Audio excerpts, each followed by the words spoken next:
Kaya ang Katoliko'y makarating sa Pilipinas, makarating sa Asia, ang misa Latin. Kasi sa paniwala nila, yun ang pinakatamang Biblia, yung Latin. So wala silang pakialam doon sa ibang manuskrito.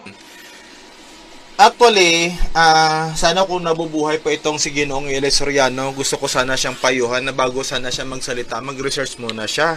Sabi niya kasi doon walang pakialam yung Catholic Church sa ibang mga manuskrito kasi para sa atin yung pinaniniwalaan natin yung Latin. Doon sa mga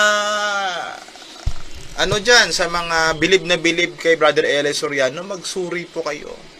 Totoo ba na wala tayong pakialam sa ibang mga manuskrito? Ito sigurado ako hindi ito hindi ito alam ni Brother Eli Soriano. Sana yung mga nanonood, yung mga followers niya, ito baging kayo sana malaman niyo ito. Totoo ba na walang pakialam ang Catholic Church sa ibang mga manuskrito? For the information of everyone, meron pong 75,000 manuscripts sa Vatican Library. Ito po ay papakita po namin sa inyo sa screen.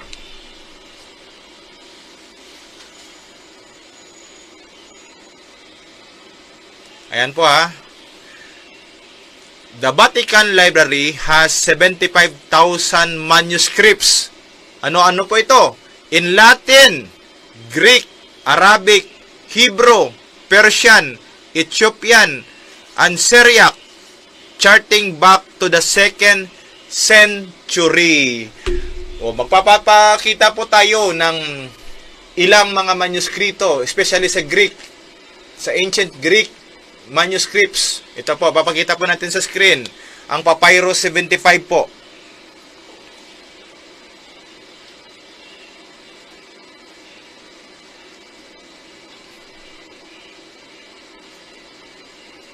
Ayan.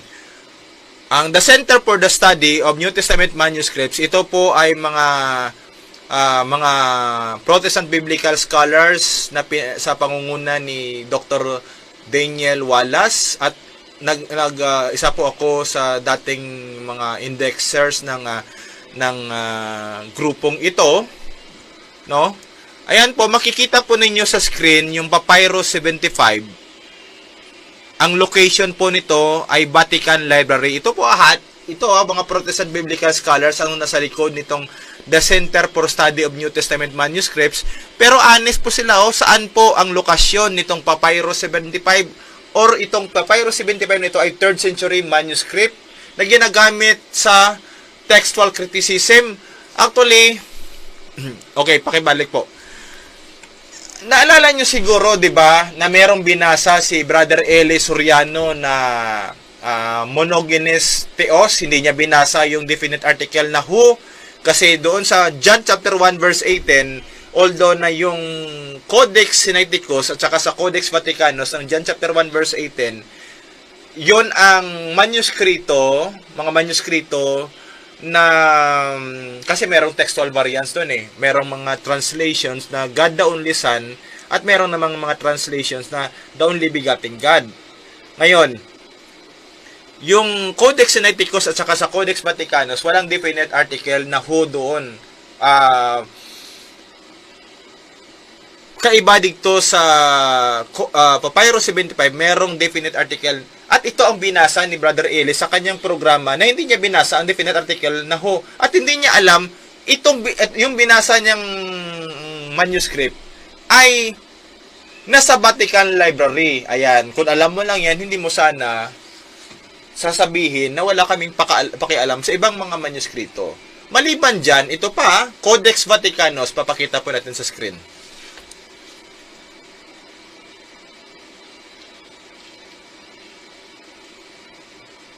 Ayan. Isa pa. Greek manuscript din. 4th century manuscript, Codex Vaticanus. Saan ang location? Vatican Library. Dyan pa lang, maling-mali ka na, or maling-mali na, para sa mga kapatid natin dyan sa MCGI or dating daan, maling-mali na ang nagturo sa inyo na walang pakialam ang Catholic Church sa ibang mga manuskrito.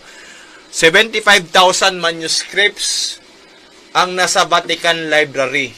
At kasama dyan ang mga manuskrito kagaya ng Papyrus 75 at Codex Vaticanus na ang lingwahe nito ay Greek. Ayan. At maliban pa po dyan, no, ipapakita po namin sa inyo na sa Biblicum po kung saan ipinapadala po yung mga scholars ng Catholic Church doon nag-aaral, no? Yung mga pari ng Catholic Church na ang kanilang expertise ay sa scripture, meron po silang subject na textual criticism. Ito po, papakita po namin sa inyo sa screen yung sa Biblicum po. Ayan po, oh.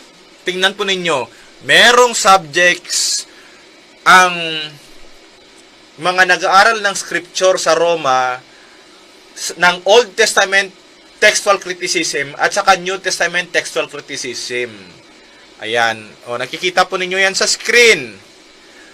O, kung wala kaming pakialam sa ibang manuskrito, dapat wala kaming subject na textual criticism. O, pakibalik po, Brother Bini. Ito, bibigyan po natin ng, siguro hindi po ito na ituro sa inyo ni Ginoong L. Soriano nung nabubuhay pa siya kasi banggit siya ng Dead Sea Scrolls, ng Codex Sinaiticus. Kasi madalas ko naririnig sa kanyang programa yung Dead Sea Scrolls, Codex Sinaiticus, at iba pang mga manuskrito na hindi naman siya marunong magbasa. Hindi naman ito sa nagsasabi na naman tayo ng totoo. Talagang hindi naman talaga marunong magbasa kasi nakita ko kahit yung transliterated na Greek, mali-mali ang kanyang pagbasa. So, hindi ko nakita at ito, sigurado ako na isa ito sa mga dahilan kung bakit lumaya si Sister Daisy dyan sa samahan na yan. Kasi nga, yung sabi nila na marunong si Brother Eli sa scripture, kasi ang pinagbabayad nila yung pag-memorize ng mga talata Pero bakit hindi siya nabigyan ng karunungan na maunawaan niya yung original text? Ngayon, balikan natin Alam po natin yung textual criticism, itong subjects na ipinakita namin sa screen na merong Old Testament and New Testament textual criticism, meron pong dalawang reason, dalawang dahilan kung bakit kailangan ang textual criticism. Una, wala na po tayong original manuscripts or tinatawag natin na autograph. Yung ng mga writers ng unang panahon talaga. Kung meron pa tayong autograph or original manuscripts, hindi na natin kailangan ng textual criticism. Pangalawang reason, merong mga textual variants sa mga manuskrito. Merong pagkakaiba, kaya kailangan ng textual criticism para malaman kung alin sa mga teksto o sa manuskrito doon sa iba't ibang parte ang susundin at saan doon ang pinakatama. At hindi po yun madali Hindi mo mape-perform ang textual criticism kung hindi mo alam kung paano basahin o maunawaan yung nasabing ang nakasulat sa manuscript. Kung wala kaming pakialam sa ibang mga manuscripts or ibang lingwahe, kagaya ng sinasabi ni Brother Eli na sinabi niya yung pakialam na natin ay Latin, walang textual criticism na subject sa Roma. Ayan. So, sana, bago nagsalita, nag-research muna. Siguro kung nakita ito ni L. Soriano nung nabubuhay pa siya, itong New American Bible Revised Edition, hindi sana ito nagsalita na wala tayong pakialam sa other languages Itong New American Bible Revised Edition, no? Alam po ba natin kung ano ang impormasyon tungkol sa translation na ito? Ito po makikita po natin ito dito sa unahan, no?